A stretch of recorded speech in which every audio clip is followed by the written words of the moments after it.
می‌دانیم که давлатҳои абарқудрат барои расидан ба ҳадафҳои хеш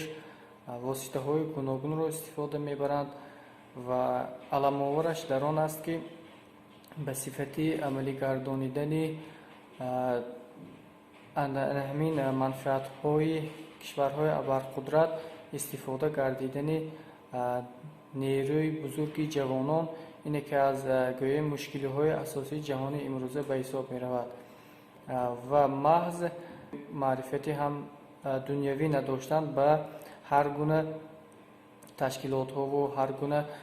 гурӯҳҳои ғайр шомил мешаванд ва барои дар амал татбиқ намудани манфиатҳои кишварҳои гуногун ҳамчун як восита ба сифати восита, яъне ин қишри ҷомеа мавриди истифода қарор мегиранд ва рӯйдодҳои гуногуне ки дар кишварҳои ҷаҳони имрӯза ба вуҷуд омада истодаанд худ гувоҳи он аст ки